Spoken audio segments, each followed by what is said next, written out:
Thanks for choosing this free Anfield Index podcast. If you'd prefer to listen to this or any of our other shows without adverts, then now's the time to check out Anfield Index Pro.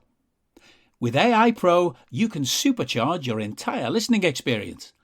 You'll not only get all of our podcasts without the ads, but you'll have them far faster with our quick publish feature available exclusively for subscribers. AI Pro also puts you in the heart of our sound studio, with an option to listen to many of our shows live and interact with the podcasters in real time as the shows are recording. Upgrading couldn't be easier. AI Pro is available on all popular podcast platforms, and we have our own apps for Apple and Android. Just head on over to AnfieldIndexPro.com and get started today. Hello everybody and welcome to the first in the off-season versions of the Anfield Index Under Pressure podcast. My name's Dan Kennett, and this week we are going to be having a analytical and emotional tribute to a bona-fide Liverpool legend, Sadio Mane. But with me to go through this little journey, maybe have a few laughs, maybe shed a little tear on the way, I've got my namesake, Mr. Daniel Rhodes. Evening, Rhodesy. Yeah. How's it going, mate? Good, mate. Sad day. I'm not sure how many of us expected this pre-Champions League final. Maybe there was little inklings. Maybe we looked at it with certain contracts and signings. But yeah, I didn't think so. I thought we'd have him for at least another year. So it was sad to hear that news after the Champions League final. But yeah, definitely a bona fide legend. Yeah, and I have the sports science dynamic duo. First of all, I do have our most qualified sports scientist. It's Dr. Phil Barter. Evening, Phil. How are you doing, boys? You all right? I'm good, mate. How are you feeling today on this momentous day?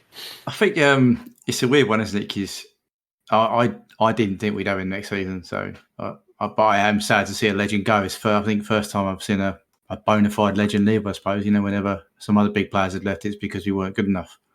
Yeah. Now he's moving. Now this player is generally believing us, as we'll come on to with his stats and that. But I'm thankful of watching him play, basically. And yeah, I think this is about time for me. And finally, I do have the busiest man in sports science taking time out from his incredibly packed schedule to join us on this. But how are you feeling, Si? How are you feeling on this day? It's good. It feels like just a little bit. The sun's going down on something. It's sad seeing him leave. It ends potentially the greatest front three Liverpool have ever had. Maybe even the greatest attacking force Liverpool have ever had. And the beginning, and it's exciting because it's the beginning of a new version. Yeah, I mean the only comparable one would be Barnes, Beardsley, Aldridge, but they didn't play together enough, did they? They didn't play together enough, and it wasn't comparable. No, these are so much better. Yeah, although to be honest, didn't Kenny's team 87-88? Didn't they get some like 90 odd goals in the league? Anyway, but They did get a lot. They did score a lot, didn't they? It was a great team, but like you said, that team didn't play together long. This front three's had the longevity, hasn't it? Yeah. Right. Okay. Let's loop back down to the very beginning then. I mean, because Klopp's first full summer, and he was pretty much the marquee signing, I would say, that summer. Rhodesy, do you reckon, is that fair? 36 million? Absolutely fair. 36 million. Let's do the headline stuff before we go. 36 million from Southampton, 269 appearances, 120 goals, 48 assists, 1 Premier League, 1 Champions League, 1 FA Cup, 1 Carabao Cup, 1 Super Cup, 1 Club World Cup, 1 Golden Boot, and 4 Player of the Year, PFA Team of the Year awards. And then he leaves for almost about the same amount as we paid for him, for 29 million, I think is the guaranteed amount from Bayern, pretty much, with the add-ons. So, Rhodesy, I mean, going back to that first summer, I mean, how did you... We didn't talk about the analytics and for signing players in the same way we do now. We didn't do the in-depth pods. How did you remember the initial? I was thinking about this, and it's a weird one because this was the first time I ever heard the phrase stat padding. Sam Maguire's infamous phrase. Yeah, but that's just Sam being wrong. I know, mate. Yeah, it's just Maguire being wrong. Everyone learns. You learn about It's signing. true. It's true. Now he's got a proper job working in analytics. So Yeah, he absolutely has. But it was just the first time I'd ever heard the phrase, and it was something that I think we were quite. We didn't believe it, but we also weren't quite. I don't think we were sure he was going to go on to anywhere near the levels that he has. Although he did put a marker down in that first game against Arsenal, but yeah, he was impressive at Southampton. I didn't ever think he was going to be. I didn't ever think he was going to be a Liverpool legend. I didn't quite know what position to play. It was kind of weird at Southampton. He played different positions, but he obviously scored that quickest hat trick, so we saw how good he could be. But yeah, it was kind of a 60-40 pro Mane signing for me at the time. I do remember being slightly sceptical. yeah, I mean, we didn't really have we barely even had UP in the format that we know it back then either, did we? It was a lot more ad hoc then, wasn't it? You know, there was like the way we did the things. I guess I was looking back through some of my really old tweets, and you know, and I was pretty much broadly positive, and I always remember that even back in the early days of it was basically then it was focused on shot volumes, but also the big ones that really stood out even then for his for the Southampton was his shot locations, and it was one of the very first ones where you can think, well, look at the places where he shoots from. It's central inside the box, not many pot shots, and even then in those earlier days of, you know, I don't think XG was available anywhere at the point we signed Mane publicly, was it, Rhodesy? No. No, it's I think Cayley started doing it that season towards the end. Yeah, he started his public account then. But even from the Twitter sphere, where the people who were creating all the analytics themselves, it was pretty obvious there that he if you like the modern phrase, he profiled like a good signing, so it was. But I mean, can you remember you weren't part of the team back then? You were just a fan, I guess, doing in your ivory tower. But how did you think about it? No, I wasn't in the ivory tower then, I promise you. But no, I mean, I was looking back, sort of trying to get a bit of context, but like you just said, there was hardly anything available publicly, analytically. You know, even Every, Stats Bomb started 2016, 2017. So you know, it's very difficult to get the context. But you know, from a fan perspective, whatever else, it was a bit because we were coming out of the Rodgers committee argument phase, weren't we? Yeah. Do you know what I mean? It was a bit hit and miss with signings, and this was kind of like builders. Parallel recruitments, and we've missed out on. Is it Goetze, whatever his name was? Sign Firmino. You can sign Ben. Yeah, and then we're moving into this new era. We've got a fantastic manager, and we lost the final against Seville, didn't we? And we were sort of the context. We missed out on a few targets because we weren't in Champions League, and then we pay this. I think the first thing that came to me when I heard about this was the amount of money we were paying, and I was like, wow, that's. Because it was 35 million, wasn't it? Yeah, that just seemed a lot of money for a player from Southampton. But as it's been proven through the years, as the data has improved and we've got a hold of it and we've learned how FSG have now got the system in place, they will put the money down when they feel that they have got the analytical side of a player and profile right. You know, and that I think this might have been because Ginny was that summer as well, wasn't he? And Ginny was not cheap at 35 million. And they were both kind of like, that's a lot. From relegated teams. Yeah, and they weren't cheap, but they weren't like top expensive, but that's sizable amount of money back then. And I think that gives you a little insight into how now the club will put the money down. If the stats are right and it fits the system, they'll put the money down. Yeah. And I think one of the things that we've done since Bart's is we've used Mane's performance at Southampton because we now have the XG models all backdated and publicly available to use that as baselines for our current signings. And you know, we always say that you want to compare Jota, you want to compare Diaz, you want to compare Nunes, and you want to look at it at players like Mane before he joined us when he was just with another club. Yeah, like the things you've done is the 2 years before we signed them, isn't it? So And yeah, you're right. It gives you an insight, and you can look at where he was, and I think it makes sense now. But at the time, it was like, interesting. But yeah, yeah. And Si, can you remember? I mean, I know you have difficulty remembering last week sometimes, but can you remember back to 2016? Sorry. Yeah, but all those things are true. But it seems that what happens with age is you start to remember stuff from the distant past that you can't remember now. So it kind of goes into some murky custard, and then it gets disseminated over the next 5 years, and I'll be able to remember it then. So I can tell you what I ate 5 years ago, but I can't tell you what I ate today. It's a weird thing, but I do remember this completely because you were doing so you say we didn't have UP, we didn't, but you had the analytics pod, so it was even more granular than we're doing now, and we had the main pod with Dave, and Sam had input into it, and Dave was absolutely not having Mane at all. Nope. He was properly on his Lallana Henderson hate list, and it's probably the biggest misread that Dave and Sam have had over him. And I've always been the same with transfers. I don't know, don't care, don't follow enough of everybody else to understand. But statistically, he had like a 22% conversion at Southampton, and he was like 42% shot on target rate. They're all sound, good numbers for what ostensibly was a winger.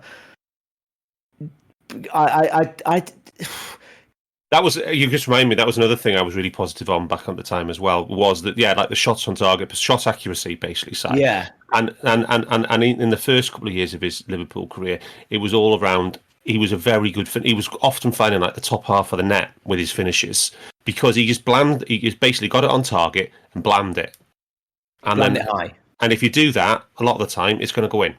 Yeah, and I think he largely kept that method throughout. Wonder what his shot numbers were at Southampton. Yeah, that would have been really interesting. But I thought what Southampton provided, because it was the 407th player we'd bought from Southampton in the previous 5 years. And I think the thing that he provided I was going through your the piece you wrote on Discord earlier about what Ian Graham said in a thing like the James Milner one about it. Yeah.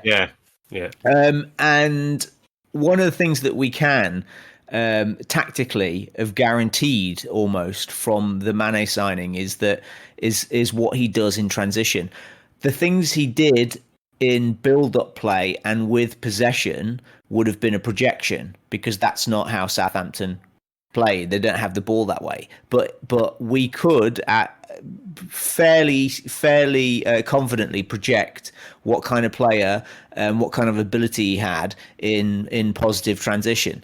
And he at the time 16-17 and then leading into 17-18, we were a basketball team, and he and Ginny were and Bobby absolute leaders in that basketball. Yes.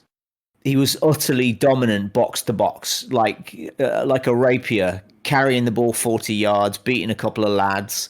And when he first arrived, he was doing five or six dribbles a game, and he's down to 1.7 this season. His game has evolved completely into something different. But at the time, he was an unbelievable tricky winger.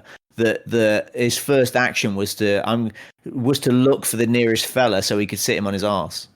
So, should we just talk about the non obvious analytics here, the physiological, the physical stuff? Because you've just started to touch on it there, Si. I mean, if you were scouting the player back then, because Liverpool obviously we never signed any player only on his analytics. It's always been a holistic process, scouting plus money plus analytics. Yeah. So, what would you say back then with Mane, the 23-year-old and the 24-year-old, that you thought, where did he, in terms of his physical prowess, Si? Well, one of the advantages of Southampton was that they're a proactive, like a forward-reaching team that their analytics department from like match analysis and stuff isn't great, but their strength and conditioning is one of the leaders in the league. So their GPS and training use was really early. Their physiological testing was really early, and we swapped coaches at varying points as well. And I also know of a couple of very high-ranking coaches in both, or very high-ranking practitioners in both clubs that did their pro license at the same time. So we got good connections, but we know that we're absolutely aware of the physiological capabilities of Sadio Mane. So of how basically how robust he is, so he never missed games, and then how far he's running in games, which suits us down to the ground, because Klopp was banging on about the 120 kilometers a game then, but also he's one of the fastest players you've ever seen, and he might genuinely be the fastest player I've ever seen over 5 meters. And I don't know if there's anybody I've ever seen that's faster off the ground and back up again. Like he is that the perfect miniature rubber ball that just absorbs all energy and explodes as soon as it makes contact with anything. Even last season, there was that clip on LFC TV where Mane was asked by one of the staff, so who's the fastest player at the club? And then he says Virgil, and he said, but not over 5 meters. And he banged his chest, like he does, like he loves to do. So yeah, I think that's a good observation, that side. I mean, just on the other one, on injury and availability, I mean, he was probably the first one we signed under Klopp and Edwards that was him and Ronaldo in the same summer, who were in that indestructible mould. Bobby had not been injured either, but of Klopp's tenure, he was the first guy that he was the first Klopp Edwards profiled player that we signed. Yeah. And there's no surprise that he's the beginning of the hits. Yeah. Because you were talking about the holistic approach. Until Klopp arrived, we had these holistic ideas, but we couldn't sign anybody that fit those because nobody wanted to come to us. Yeah. We couldn't attract them. And if we did profile them right, they just turn us down for whatever reason. Yeah. I got a little question really.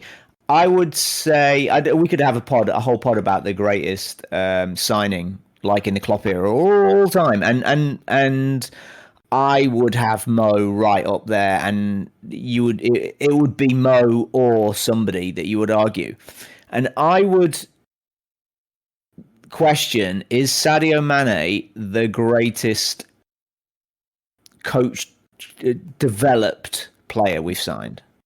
Because there were statistical projections that were fairly obvious that Mo Salah could be world class. I don't think we could projected quite how good he is, but we could have projected that he would be a top tier player. I'm not sure there were anything that's publicly available then or now that could have predicted just how good Sadio Mane has been for just how long he's been this good. Yeah, so I wonder whether he was that good or whether it was Klopp. You'd say the same about Alisson and Van Dijk, couldn't you, Si?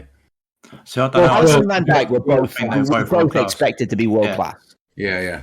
So are you sort of saying is Mane maybe a hybrid of the Wenger model of get someone physically able to play what you want to do, and then you coach the rest of it with a little bit of knowledge about the analytics going forward? Maybe he's that kind of hybrid. It makes sense. Maybe he is Freddie Ljungberg. Yeah, because I think I agree with you. I think Mane's physical attributes meant that they thought, he can do it. Like, was he over 2,000 minutes last 2 seasons when he was in the league for Southampton? Good lot of 90s. That's good attributes. Not injured. And then they must have got some background, like you said, from coaching, that he's coachable. He does listen. He responds. He's do you know what I mean? That kind of thing. So yeah. And he's rapid. Dude. At that time, the basketball thing you said is absolutely key, because he was rapid, which meant that when we're playing basketball, you need to be able to break on the counter attack. He's got fantastic ball control, which was always the case, and he must have profiled that way. And his finishing was more than average, So Yeah, I think there's a lot of what he's saying is right there. I think he's that kind of first.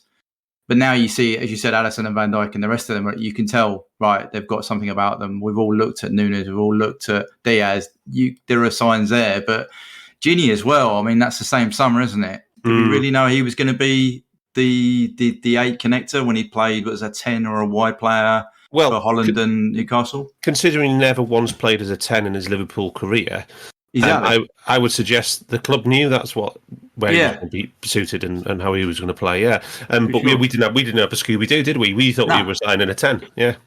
Yeah, we were like, hang on a minute, where's Phil going to play if you put Simon Gin? You know what I mean? It was just weird. So, yeah. And Roti, just on the availability thing, and we know from Ian Graham that today, he revealed it last year that fitness and availability, fitness and personal issues, I think it's called, is a key. I've got a quote for you, Dan. You posted it, and it's superb, and it's absolutely. Si was just talking then about the holistic approach, and Graham himself said, if we're 90% sure that a player has no fitness issues and 90% sure that a player has no personal issues, then there's a chance that he's going to be an 81% success. But then there's also the other factors, such as, has he been playing out of position at his club? Did that manager at that club rate him or not? Yeah. Was he quite as good as we thought when we signed him? Have we already got a player who was as good as him, so he didn't get any games, and then the overall success goes down to 50%? And we've kind of tweaked that, so we know that we're not going to sign players who conflict with any of those things. But my question to you was, looking back to that summer when Sadio came in with Gini Wijnaldum as well, it was pretty obvious then, looking back, that these things about, does the player have fitness issues, does the player have personal issues, they were applied then as well, because these players, he would say 99% sure, these players don't have any injury history, and they're not dickheads, and they're registered to the league. They can speak English to a good degree. So even back then, it was evidence, right, Rhodesy? And not only that, but we signed Gini from a relegated club, and that's been another little ploy that we've had. I wasn't aware. I can't remember us even discussing his injury issues when we signed. I don't even think that was part of our debate when we were signing players then, and that shows how far we've come as fans. And I guess you would say, yeah. Well, to be fair, Sadio was there, with his, availability is the most underrated of all metrics, and absolutely, talent without availability is nothing, and all those cliches from which are true. But he did have the minutes, didn't he? He didn't have an injury record. Ginny didn't have. And it's just absolutely such a vital factor to get that consistent minutes and know that you're going to get that. So, Si, coming back to you, right? He didn't have an injury record when we signed him. He's gone away a Liverpool legend, having regularly played 4,500 minutes every season. Yet he still hasn't had an injury record. How does a player play that much over such a long, sustained period without having an injury record? And is that one of Mane's biggest qualities, of his biggest success of his Liverpool career? Sure, he is definitely not. He is less susceptible to injury than most, for sure. So some people physiologically need that perform with really, really high intensity actions like sprinting, jumping, turning, flipping, all those things, that they generally tend to be more prone to soft tissue injury, to hamstring injuries. But we have two of the more robust versions of that genotype in the world, in Sadio and Salah. It's remarkable how robust they are. Every game on game. They just have active tissue in their body. They don't carry an ounce of fat. So then there's no trailer for their muscle to be dragging around. They're just utter machines. Yeah. Okay.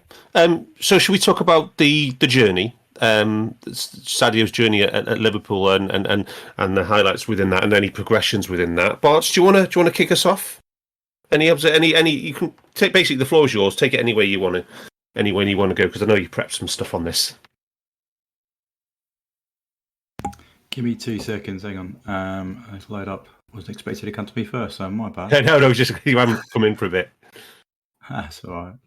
I think if I look at So I've looked at stuff across seasons, okay, because that's generally what I look at trends, all right. So, and this is a format I've used for most of my stuff, so presumably I'm boring. But so the first image I looked at was XG he produced per 90 across the seasons, and then I've also looked at it with the XA per 90, and then XG as a dot. So from this image I'm showing you here is that when he first arrived, so the far left is his last season with Southampton, and then the last 6 on the graph are his Liverpool days. And for me, you can see an instant progression when he joined the club in 2016 from his XA output per 90, and the amount of XG we're getting from those from that XA as well. So as we're going through. And for me, when you start looking at how he's trended over time, the 2018 season, if you look at on the distribution on the graph, he produces more XG per XA, if you like, per game in that season than he does in anything else. And then he sort of, even the title winning season, the season after, is not as good as the 2018. And then we see the 2020 season, which is always a bit erratic, and then he drops off a little bit this last season and returns back. So from an assist point of view, I think straight away that change, that coaching in the pre-season, I think has changed, has given more of a range and given more XA per 90 than he'd previously been doing at Southampton. And that's just a starting point. The other ones I'd look at is a classic penalty box touches.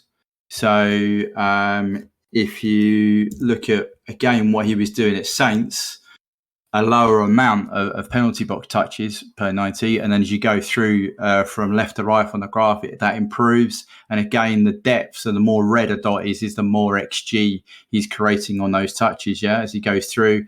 And again, that peaking around the 2018 season.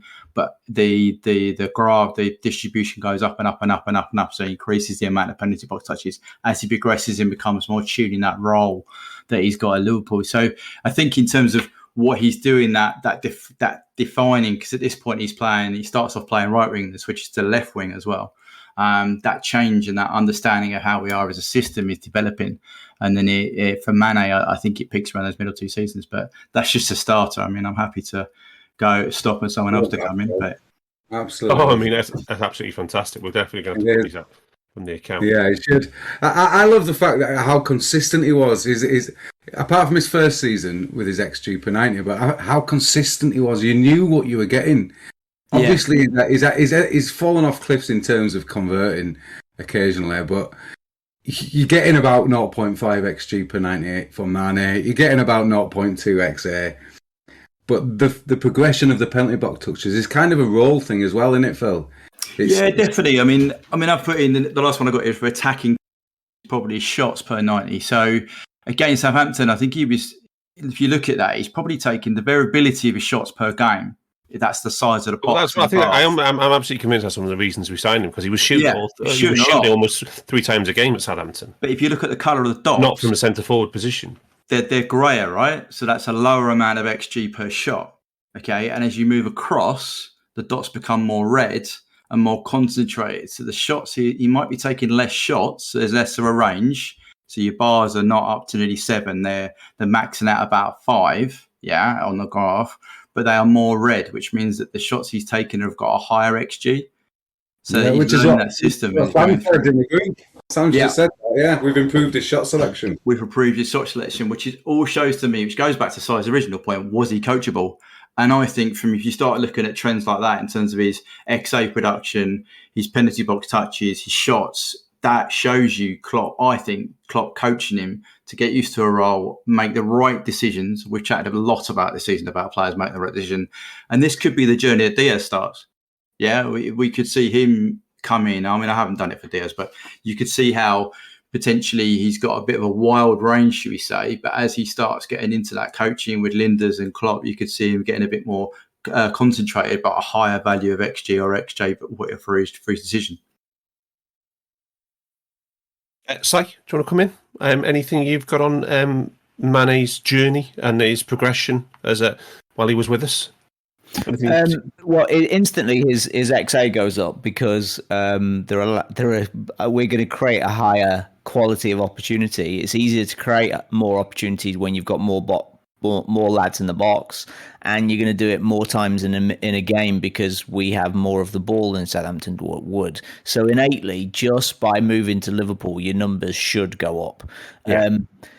But I think the big evolution for him is how he moved closer and closer to the 6-yard box over really the last 3 years, and you can see from his numbers there when his XG starts to go through the roof. Early on, there was a period where I will put in the group now, where he was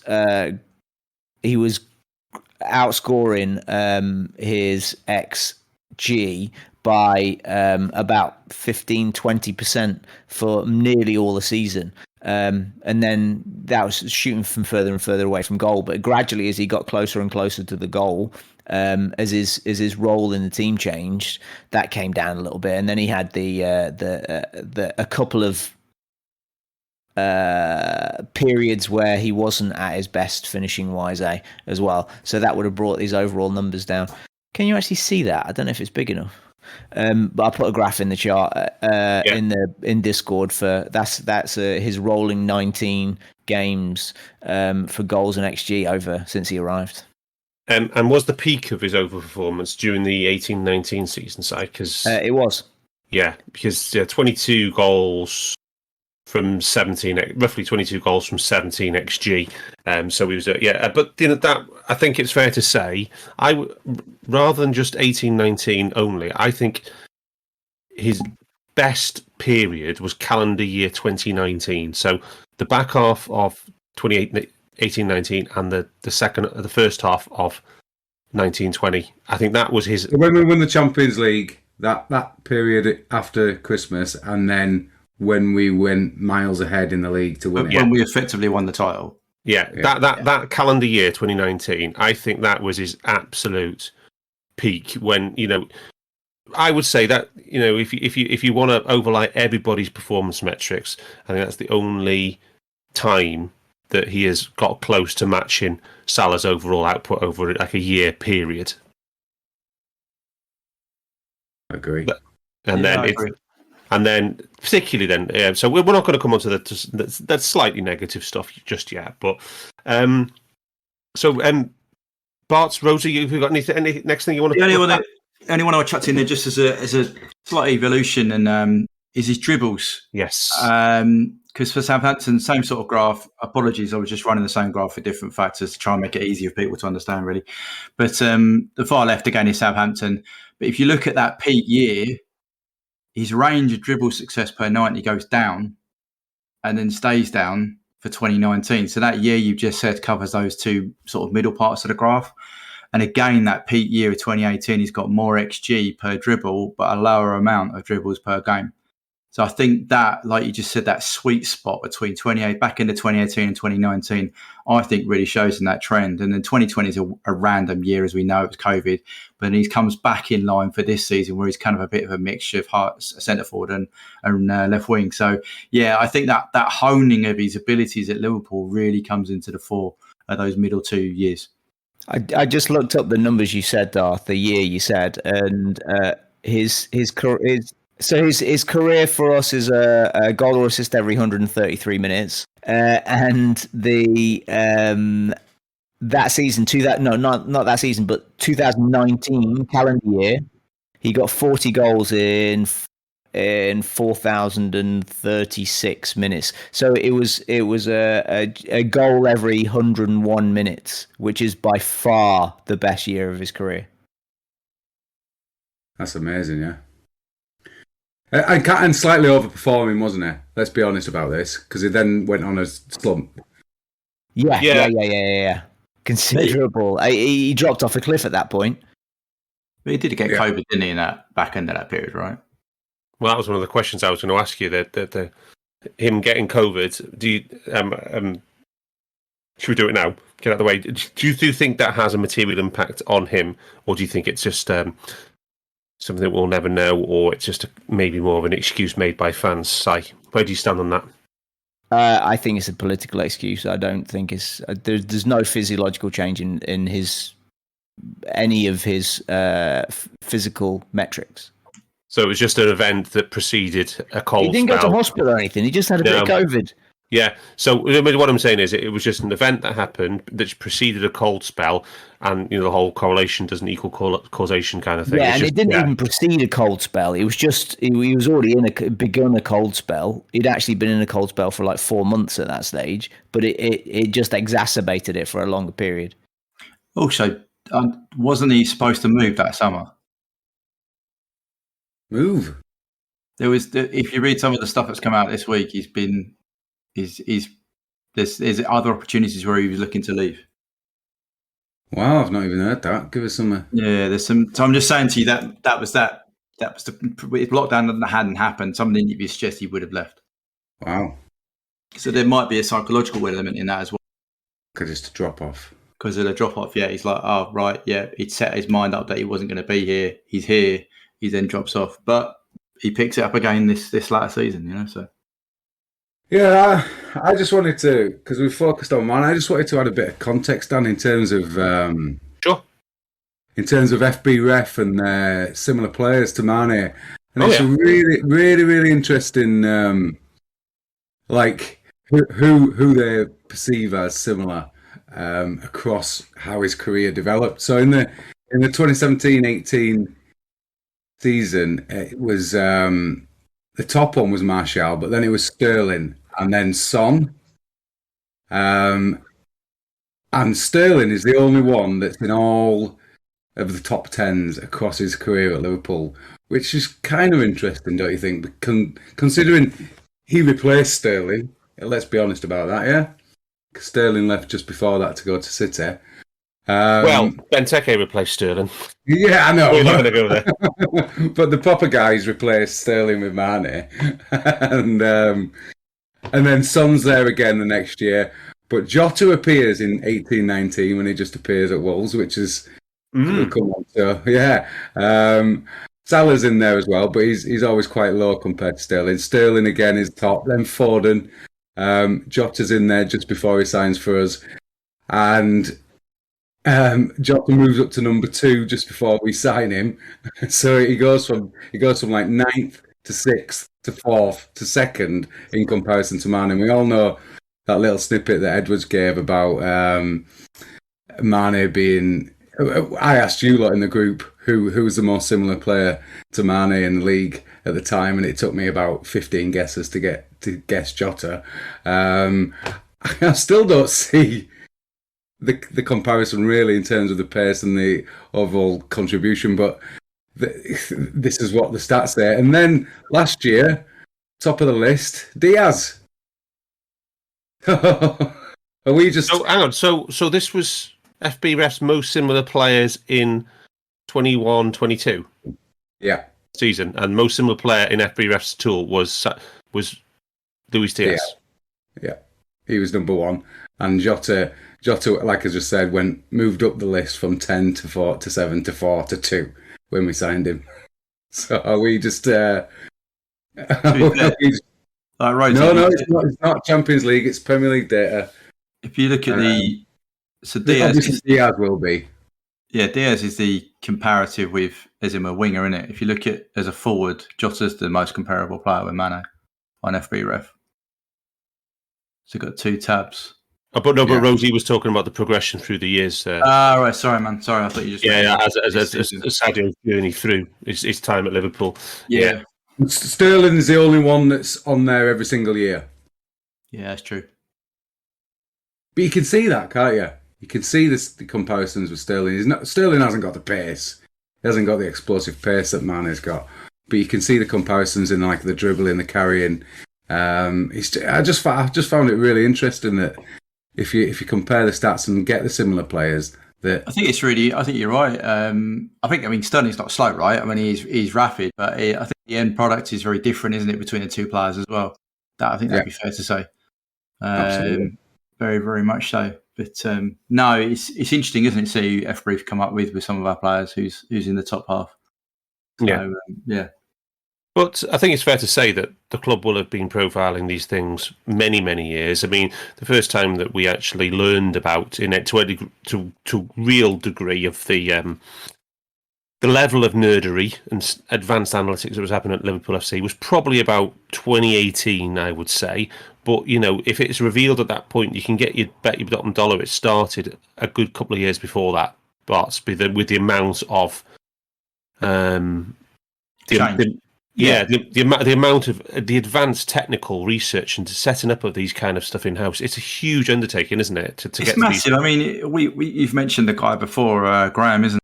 Some of the talks Ian Graham, Ian Graham. Some of the talks stuff he's done, which he's let come in the public, shows you how far advanced. Like he talked about how they basically zoned up the pitch and worked out the XG against them and therefore from that they could bring up a tactical plan about where they could attack best for any given game for any big opposition.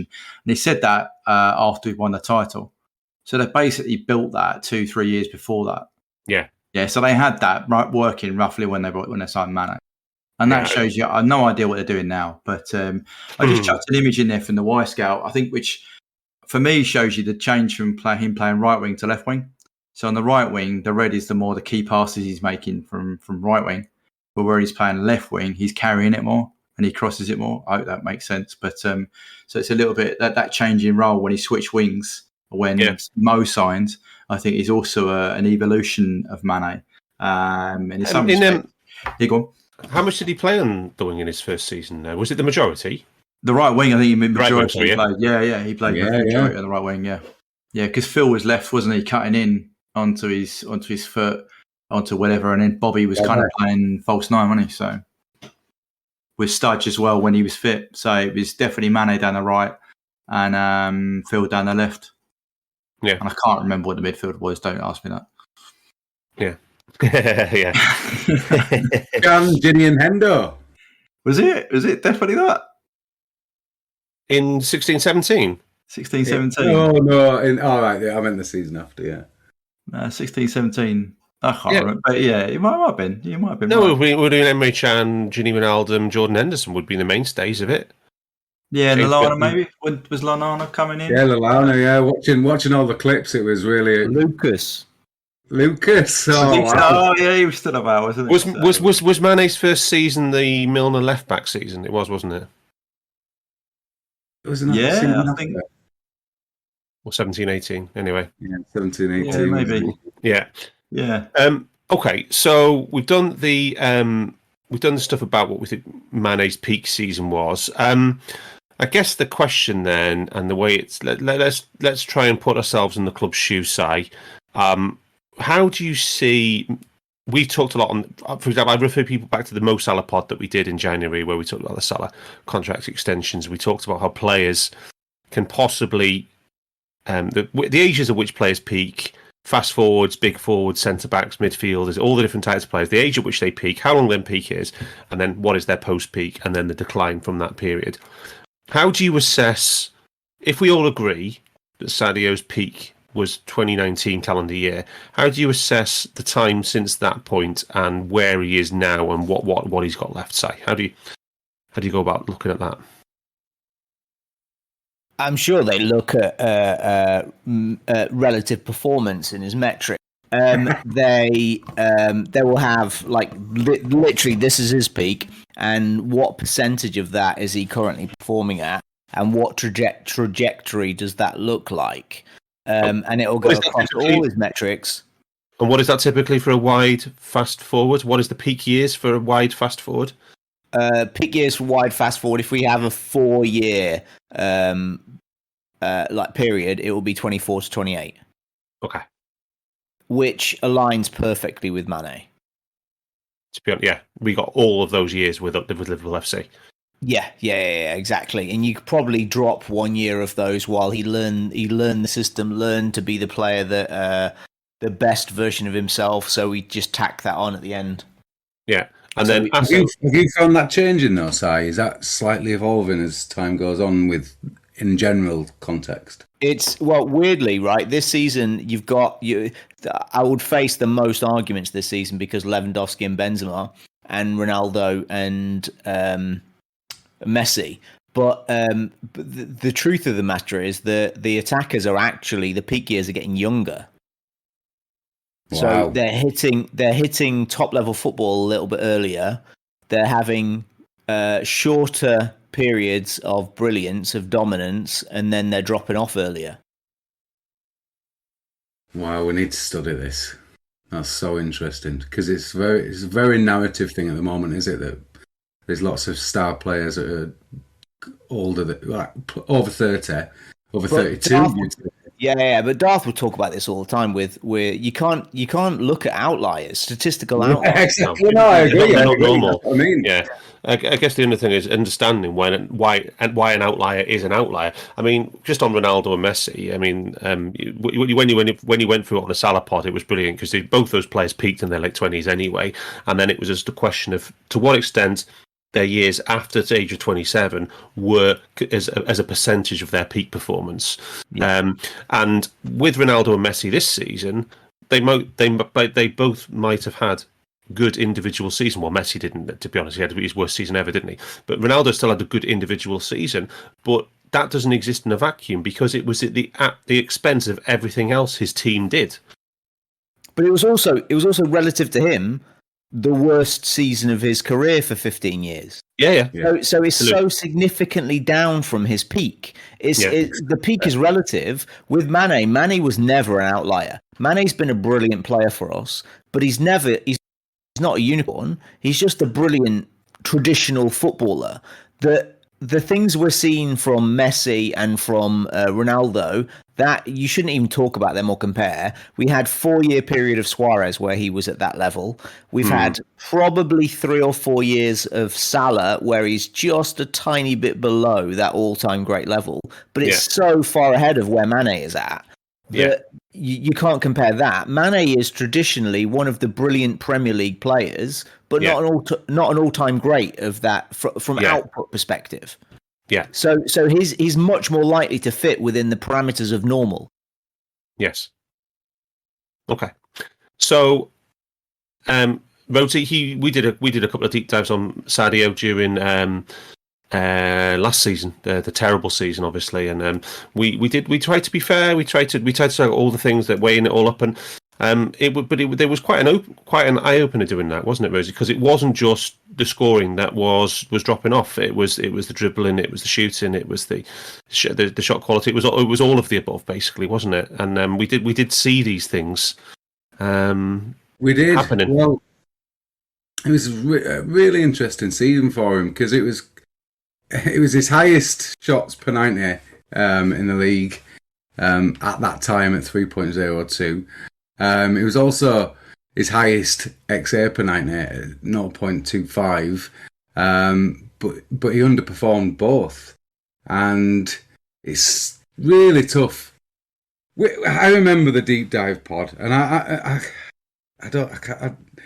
remembering it word for words is you feel guilty, don't you, talking about it? You do, because we were saying, is it a decline? Is he melting?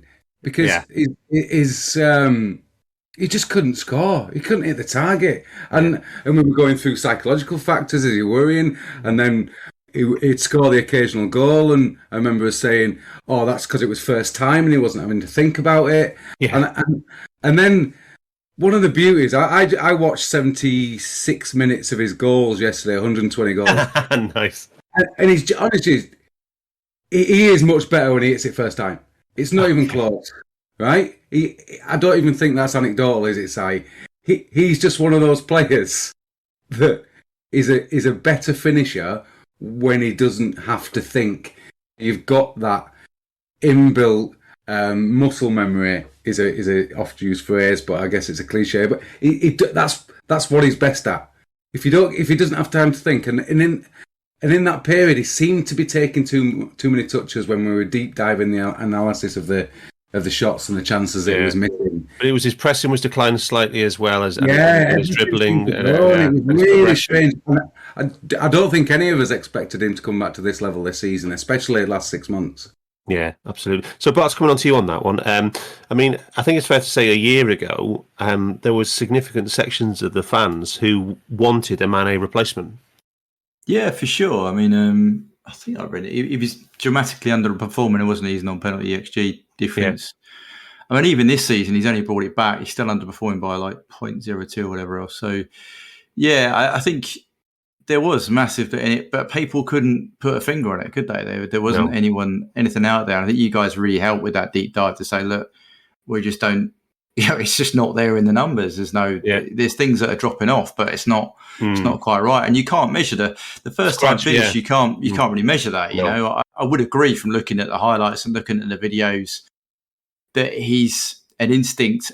And Klopp talks about rhythm players a lot, right? And I think maybe he's a pinnacle of that. You know, in that period we've chatted about where he was overperforming his non-point XG by for over the year calendar year season. Yeah, a lot of it was just on instinct. It would just be like, right, look at the City goals he scored against City. We're very much like, he's going to take a touch there, and it just hit it straight time. You know, it was flowing. He was in that rhythm. So as the whole team were, to be fair. But then he had an okay first half of the season. I think it's fair to say, not great, an okay first half of the season. But he then had a full blown renaissance in the second half of the season. Yeah, but he changed role, right? I mean, you guys were chatting about Ronaldo and Messi and the rest of it, but the thing about the older players, I think, is that the teams around them have changed to enable them to still perform. Like Ronaldo isn't the same player he was at his peak. I don't think. You know, he's not. Whereas Benzema, the side is built around him. Yeah, and Messi maybe doesn't quite have that at PSG. So, now he's got Mbappe as the director of football. Maybe that will change. But it just seems that Mane's changing his role to centre forward, and he got outcomes from it. He went on that scoring run. He helped us largely get through the period of games we had because Mo was on a decline in terms of his shots. But maybe if he plays that role for Bayern, maybe that's the role he's going to play for Bayern, because I can't see him playing wide for Bayern because of Gnabry and Sané. Yeah. To be fair to you and Sadio, I mean, despite his personal renaissance, neither of you were particularly convinced by the team. No, I don't. Mane in the centre forward role. No, I've said that. I don't think he was inconsistent. Sorry, there are games when he had very good what we need from that 9 at that time. Yeah, we might tweak that system with Núñez signing, but at the time, his retention of the ball, the recovery, his receiving rates were very inconsistent. And in games where we need that Bobby touch, that false 9 to hold the ball, take the touch, and play the pass, he wasn't doing that, which meant Mo had to do that, which then reduced Mo's shots even more. I think it was a knock-on effect. And it wasn't. Some games it worked beautifully. United at home being an example where he drops in and makes that beautiful ball over top. Yeah, but they were just comedy. But it was too far between, right? It was happening every single week. That was his last assist for us. Yeah, exactly. And that's what I'm saying. He was very inconsistent in that role. For me, going forward, I'm excited about the evolution. I'm sad to see him go, but I'm excited about the evolution to see how we get the more of our players with a new player coming in there.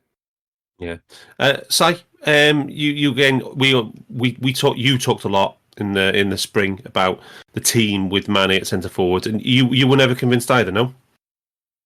Yeah, not at all. Play just shaped itself differently when he's there. It's weird. He came in as the Uber transition guy. With a passer down the right hand side, he was kind of the rapier that just drove the ball, carried the ball over big distances, beating or at least committing defenders. And he stopped doing that by he's basically doing it 20% of the time he did when he arrived.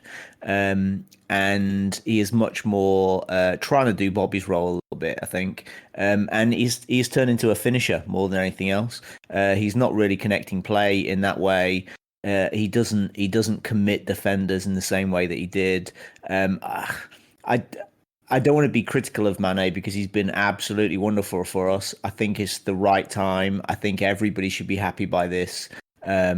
We have basically done another magic deal by turning Sadio Mane into Diaz and Cash. I think it's fair. I mean, just on the future for him. Did you way you described their side? Do you think that's the exact role he'll be playing for Bayern? The 11, assuming Levin's obviously goes, he'll basically just be doing that striker role for Bayern.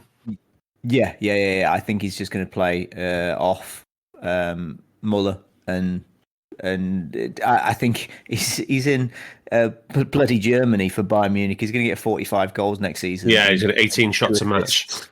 Yeah. He's going to play the Senegal role, right? He's going to play Senegal like they're playing, But what I'm saying is, if he wants to increase his longevity playing national team, you want to reduce your running, right? So going to Bayern Munich to play the 9 as Lewandowski's replacement makes perfect sense to me. Yeah, it makes sense. I'm not sure he even thinks that deeply. I think just they play less games as well, right? They definitely play less games. They actually do quite a lot of running in Bundesliga, and I don't think you're ever going to make Mane not run because no. But not the wing stuff. You know what I mean? Not the high speed. Yeah. But well, even that, I don't think he's ever going to put himself in a position where he's not sprinting full out, and he's great at it, and his body works that way, and he's fine. I think he has just gone a little. Who doesn't get a little bit bored? You can't just because we're Liverpool fans. You can't say you go to a different country and not you want to stay there forever. I completely understand why he'd want to move. I think that probably the excitement of going and playing in Germany is a big deal for him. He gets to go and dominate, win, have the fun of scoring 40 or 50 goals next season for an unbelievable team in a massive stadium. He's got a fairly simple, a similar chance of Champions League as we have, and they pay him twice as much as we were paying him, which is probably the ultimate motivator. Good luck to him at this point.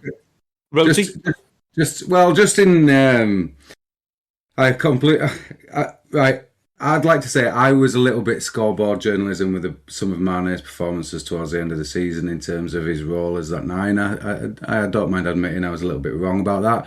But I would say, as I posted on the UP Twitter account the other day, his pressing from his first season to what he is now and what he offered this season in terms of production, in terms of shots, in terms of goals, in terms of starting counter-attacks was superb. It was unbelievable. It was as good. Well, Fab was the standout, but out of the 3 forwards, Mane was the best this season. Now, obviously, he's moved from the left to the middle, and that's always going to help. So there is that. So he has got that, but he's not going to have to do that at Bayern because they very rarely do it. And I think it might have been more a product of our system rather than his specific skill set as well. So, yeah. Absolutely. Do you think it's the right deal for all parties? Right deal for us, right deal for Bayern, right deal for the player?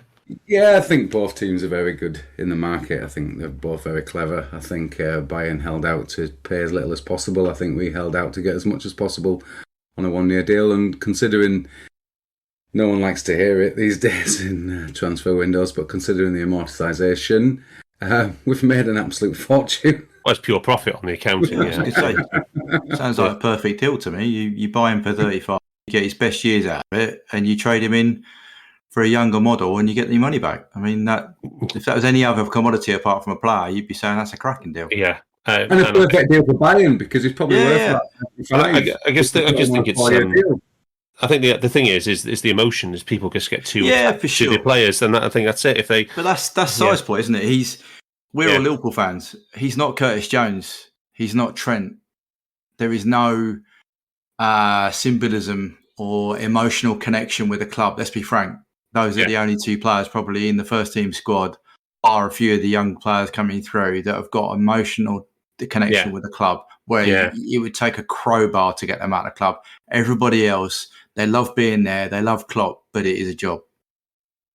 Yeah. So do you think it's like almost like a mirror of the Thiago deal in that respect? To say, Bart, for that, Yeah, definitely. It's crazy, but I think it is. It's like we've taken their player that they've probably got the best years out of. Maybe, I don't know. Yeah. We'll see. We'll see how long we get out of Thiago. And we got him for an absolute steal, didn't we? We got him for a steal, but I don't think Bayern played a lot for him. No. Back in the day. So I think it's a very similar deal. I think you're right that it mirrors. The thing is that we've just got to find a way of keeping Thiago fit, right? Yeah. Okay, let's finish with a bit of fun then.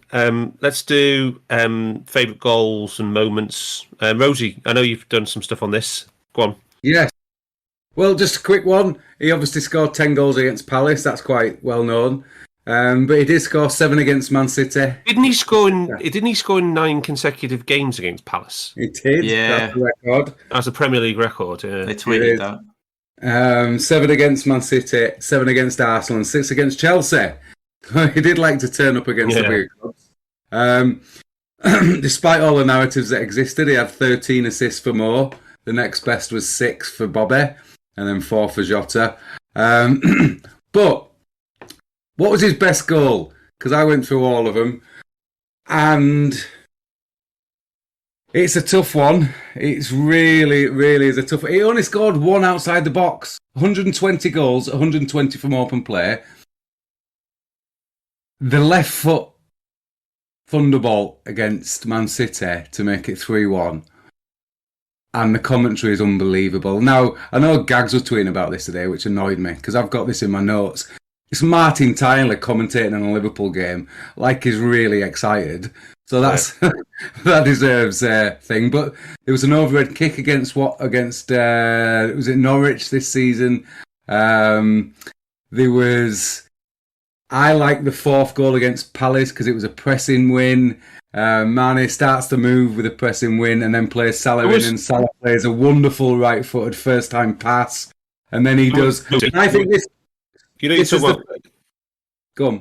There's one that's not on any of the compilations I've seen. There was a goal against Burnley where I think hardest he's ever hit. And he just absolutely blams it to the roof of the net for about 15 yards, I reckon. Yeah, just inside the box. Absolutely, Yeah. I've got that one. One as well. But I like the pressing one because that 4th goal against Palace that was a pressing win.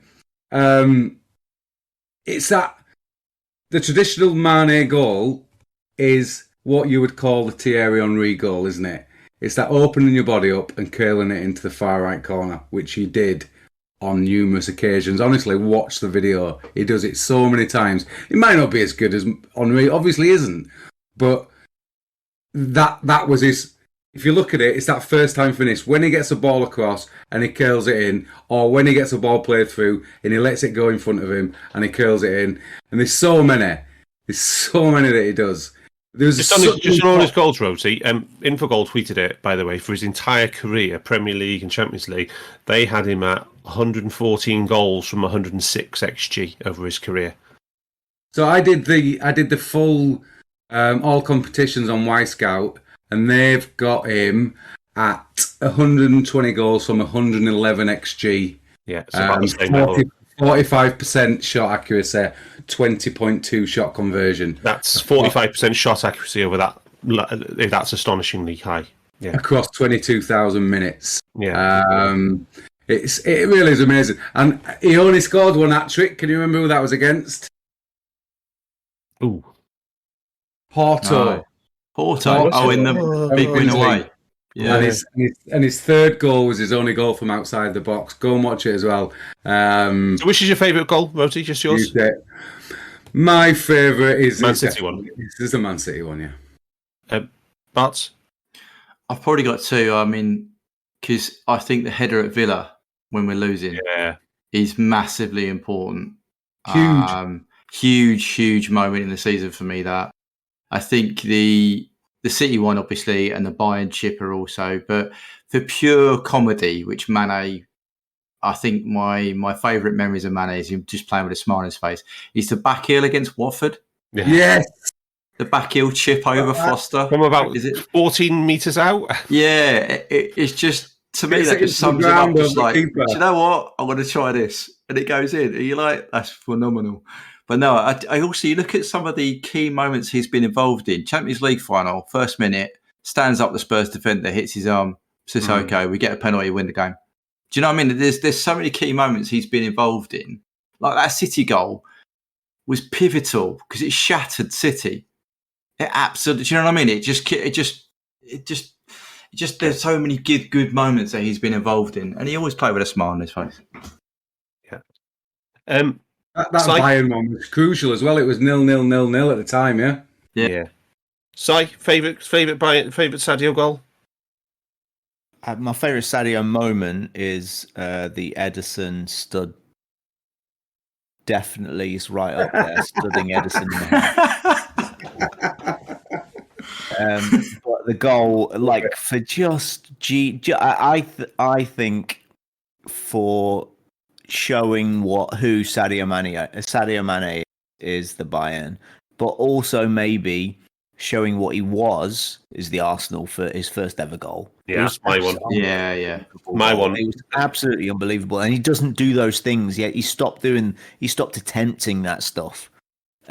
So yeah, I think his best goal was probably the first one, and his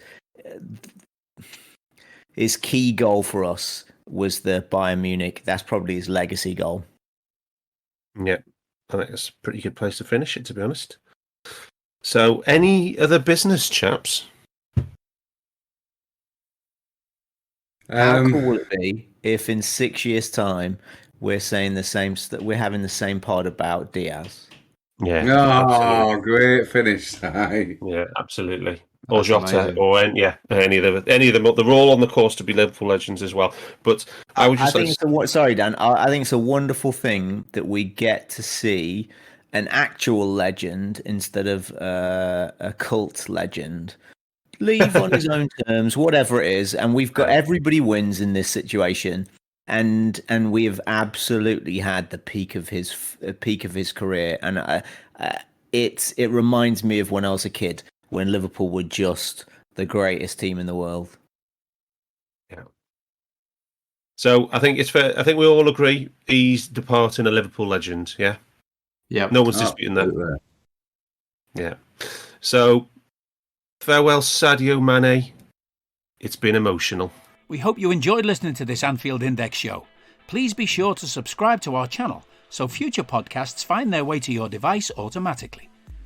There's nothing quite like fan engagement, and we'd love to know what you think of anything discussed on this show. The best way to get in touch is over on our free Discord community, where both podcasters and listeners debate the hottest LFC topics 24/7. Sign up free now at AnfieldIndex.com/Discord. You won't regret it. You can also follow us on Twitter at Anfield Index and find us on Facebook by searching for Anfield Index. Oh, and before you go, we'd love it if you could leave us a 5-star review on your favourite podcast app. It only takes a couple of seconds, and it means the world to the people who create these free shows.